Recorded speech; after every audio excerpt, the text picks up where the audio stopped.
exactly. I mean, if he plays a really good game, takes Maccabi to the Final Four, then it's a no-brainer. I mean, Or it's Monaco in this done. case. I think we have our All right. opening. This is the EuroLeague Fantasy Challenge Podcast with Javi Gancedo and Frankie Sachs.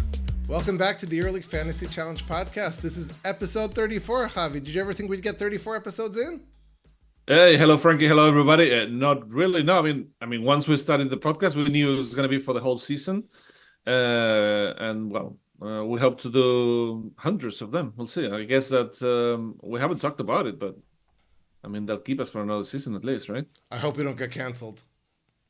Yeah. I mean, so far we are getting good reviews and also in-house and everywhere. So I guess that the Fantasy Challenge podcast will go on, I don't know if forever, but for a little while, yeah.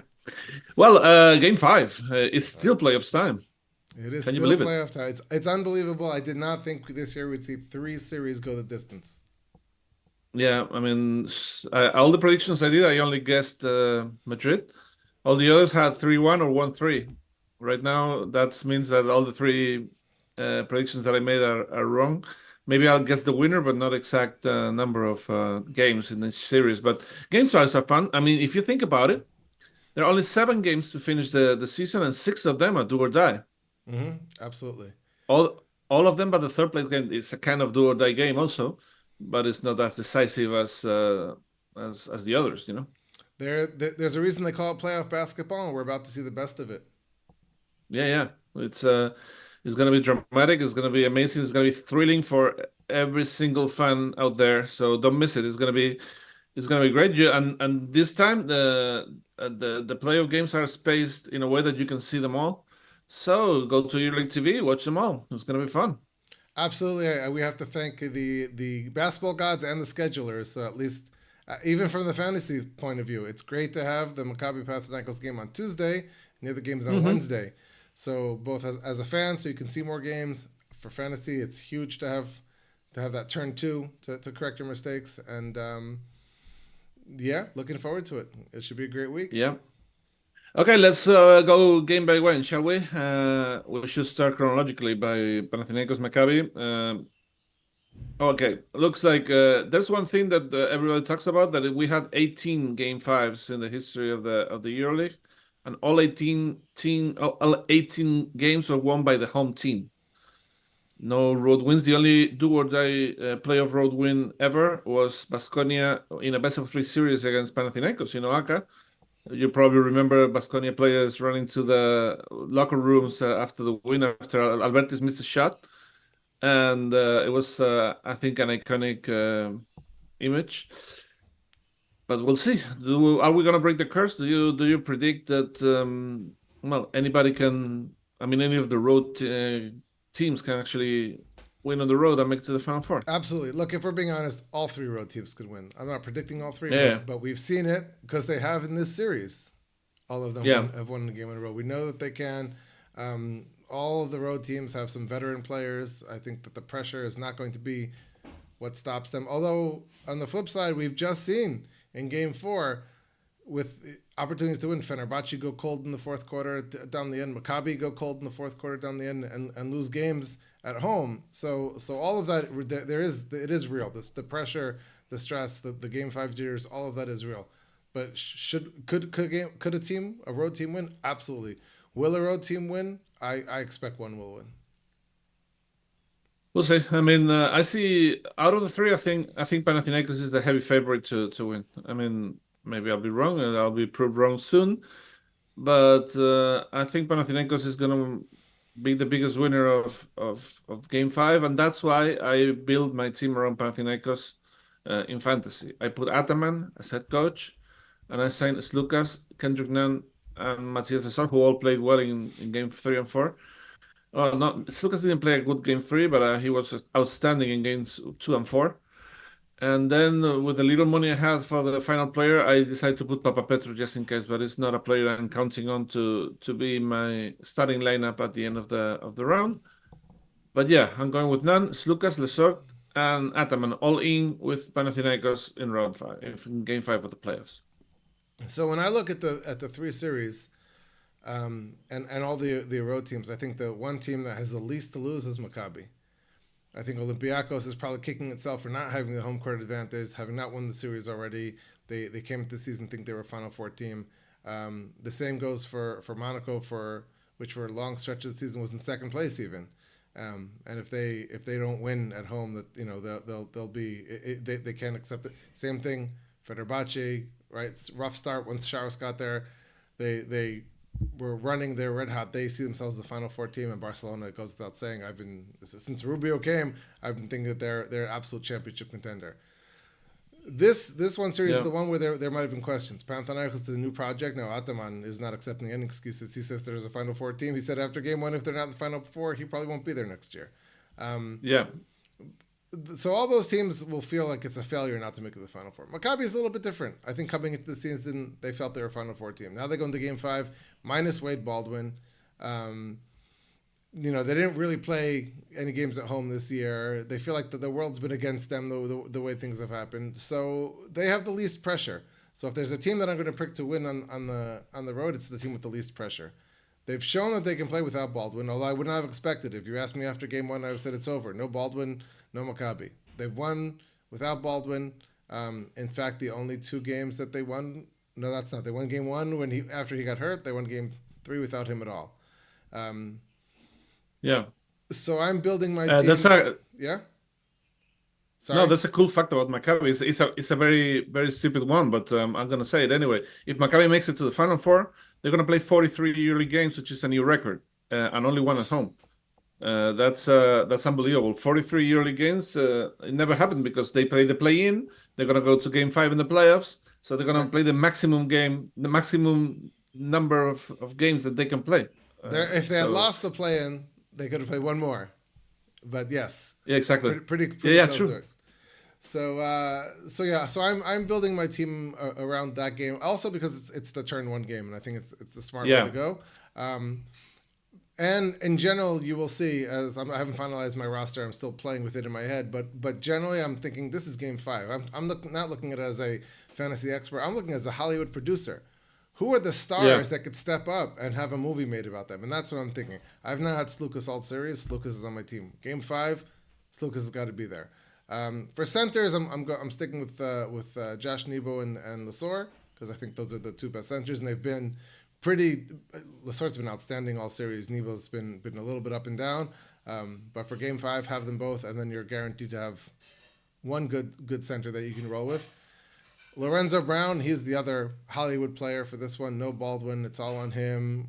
He had a tough season, injuries overcame it all. In the playing showdown exploded, so then I want to have him.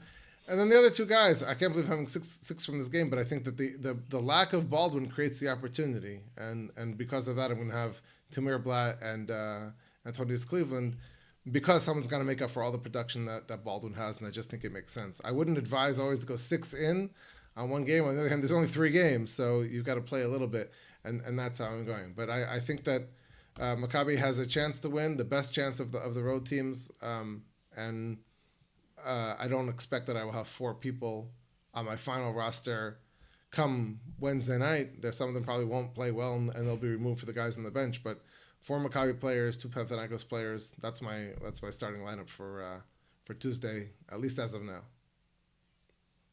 Man, the problem is that I make my team in advance. I think about it, then I talk to you, and I have to change it. Tamir Blatt is a very good option, and I have to find a way to put him in.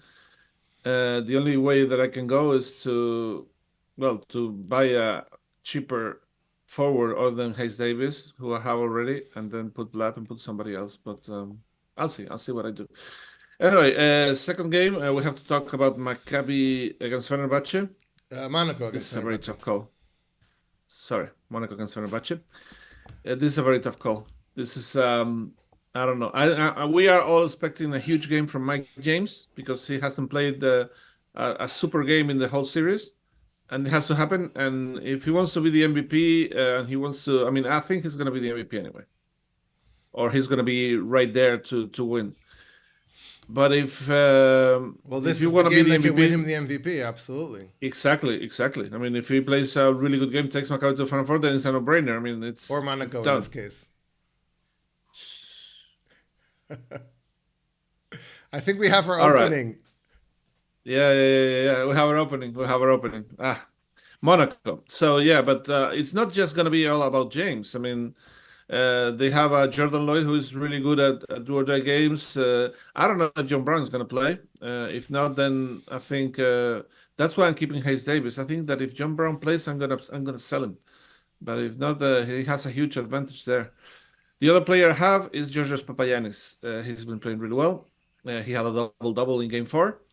I don't have that much money to afford Nebo and Lesor and then have a competitive team with all the guards that I want. So I put Papagiannis instead of Nebo, and I'm gonna roll with that because Big Papa is again. If we know that Motley is gonna play, maybe I'll change my mind. But so far, Motley hasn't played in the whole series.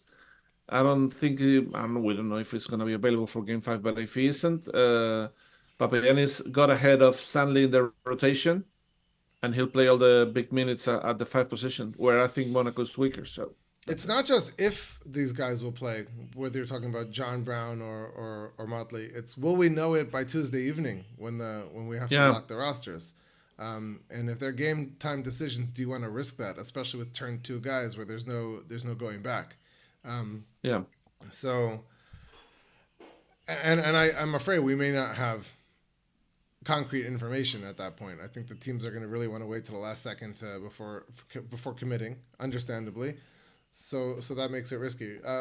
I will say for the record, I am picking Monaco for this game. I picked Monaco in 5. I picked Monaco originally when we made our predictions on EuroLeague.net. I actually you have to stick to it, yeah. So I've got to stick with it. There's no reason going back. That was the only series I believe I predicted to go 5, but so I'm going to stick with Monaco. I'm hedging a little bit with Brown, not knowing what's going to happen, but I'm taking Alpha Diallo because of that, who's already had one very, very strong game in this series. And I feel like for that same Hollywood producer thing, you have to have Mike James. Those are the players that I've picked from this one. I wanted to get Scotty Wilbekin in because I could also imagine a huge game from him, but at a certain point you run out of guard spots.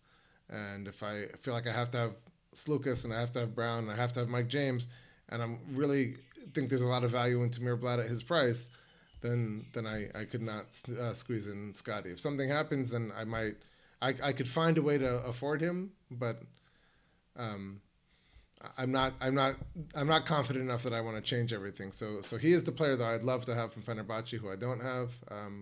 If you're feeling it, go after Scotty Wilbekin. I think that he could decide a game like this. But Mike James all eyes are on Mike James, and I'm picking Monaco. Yeah, same. I think Monaco will win if Mike James has a great game. I also expect Eli Okobo and Jordan Lloyd to be solid, and with these 3 star players in the backcourt, there's little doubt that they can do it. But Fenerbahce has experience. Fenerbahce, I don't know. It was a really tough loss for them, losing, having the possession to win the game, and I mean, I don't know if I think that the chance that they had with Wilbekin in Game 4, I don't know if they're gonna have it in Game 5. We'll see. I kind of think that Fenerbahce is gonna win, though. We're assuming all of us that Mike James will have a great game and then Monaco will win. But what if they don't? Well, they have been pretty good stopping him on defense. Calaites has been sensational all series long. I'm gonna think that maybe Mike James won't have such a great game, and maybe Fenerbahce will win. And but I'm keeping Mike James just in case. I mean, that's exactly it, right? I also there was a period here where I said, you know what, I'm going to cut Mike James for exactly those reasons. I thought maybe I'll pick up Laporel Tova. But when I come back to this is Game 5, it's not just basketball. There's so much more to it. And if you want to look at it, who's going to have the Hollywood ending, then you have to have Mike James there. So I went back to him, and I don't feel comfortable not having him in my lineup for Game 5. Well, at 9 o'clock we have Barça against Olympiacos in Palau Blaugrana. Everybody thinks that if a road team wins in Game 5, it's going to be Olympiacos, but I don't see that. I mean, I've seen hundreds of games, well, not hundreds, but dozens of games in Palau Blaugrana, and that atmosphere can be tough. I'm picking Barca for this game, and I really think that they're gonna bounce back despite that ugly loss in Game 4. What do you think? I agree. Again, I feel like I have to stick by my word from the beginning of the series, and I predicted Barca a sweep. So I certainly have to feel that they can win Game 5 here. I also am going with Grimau as my head coach, which is not a popular move, but I've been saying for a while I feel like Barcelona is the team that has the most potential of the team, most untapped potential, the most that we can still see. I was pleasantly surprised to see so many big games, big moments from Javier Parker. We haven't really seen that yet of out of Ricky Rubio. A couple flashes, but not a huge game yet. But I think there's so much talent there, and it's all waiting to come together. And this is no disrespect to Olympiacos. I would have been on the Barcelona train, regardless of who they were playing now. But I do feel that that this is Barca's game to win. And that's why I was looking to squeeze in Laprotova into my lineup. Right now, I only have for this game Parker and Peters, but I also have Grimau. I think that it's very important for Barca to match Olympiacos' physicality, which is what didn't happen in Game 4. Shaquille McKissick came off the bench and destroyed them basically with physicality, quickness, and aggressiveness. So, I mean, I'm going with Barca. I think they're going to play the most physical players. I think Kalinic will play a big role. I think Parker will play a big role. I think Vesely will play more minutes than Hernan Gomez. So I'm going for, I think Jabari Parker and John Vesely are the picks for Barca. La Provitola, he's a difference maker. He's the most clutch player they have right now. Absolutely. But yeah, I would love to find a way to get him in. I like I said before, I like the guards that I already have. The only way I think I can get him is if I were to give up on James. But one more thing I think is important to note. Going back, and I have not done a ton of research, but if memory serves, I can't remember another team that's lost as badly as Barcelona in Game 4 and not come back to win Game 5. Last year, Monaco got killed in Tel Aviv in Game 4, and then they came back and they took Game 5. I think that you don't want to lose Game 4, but if you're going to lose it, better lose it in by getting crushed than by coming up short at the end the way Maccabi and Fenerbahce did. So I think that all the teams that lost Game 4 are going to come hungry into Game 5, but Barcelona for sure is going to come wanting to prove something, and I think that will serve Barcelona as a team very well. Yeah, completely agree. Olympiacos, what they have to do is, again, play really physical. And they have been using different lineups, and I like that. There's an element of surprise to Coach Versokas because Moses Wright didn't play in Game 4, Luke Sigma didn't play in Game 4. Luke Sigma had been starting for the first 3 games until Papanikolaou came back. By the way, Papanikolaou also made the difference in Game 4. Then he can use, he gave a lot of playing time to Milutinov, who had 11 rebounds in Game 4, but didn't play so well in Game 3. He has so many options that could give the Reds the edge. But again, the fun part is finding out, and we're gonna find out very soon. And I just can't wait for Game 5, man. It's gonna be amazing. So to sum up our picks for Maccabi against Panathinaikos, you have Panathinaikos and I have Maccabi. For Fenerbahce against Monaco, I have Monaco and you have? I have Fener. Okay, Fener is the road team. And Barcelona against Olympiacos, we both have Barcelona. Yeah. All right. So it's we all think that, we two think that the curse is going to be broken one way or another. Yes, one way or another. Yeah, but then if you read social media, people say that the most probable Game 5 road winner is Olympiacos. So you never know. It's gonna be such fun. I can wait. Yes, I'm looking forward to it. And then after this, it's Final Four time. Absolutely. Well, what can I say? Remember to follow us on social media. If you have any doubts, we'll be happy to be there, especially on X, where Frankie is Mr. EuroLeague. I'm Gancedo with a double T. Also on YouTube, if you want to leave a comment, we'll be there to reply and to answer questions or to whatever. Just get in touch. Keep the conversation going. All right, and enjoy the games, please. It's going to be great if you can watch on EuroLeague TV. Even better because we'll have the players' view. We have great commentators. It's going to be amazing, and we have a couple of surprises for the Final Four. We'll let you know. We'll let you know about it. And until then, maybe our next episode will be from the Final Four. And maybe we'll do it together. Yes. Should we do it together, right? We don't see each other in the whole year. About time we do something and like both with the same camera. We'll see. Anyway, have fun. Enjoy the game. See you next week.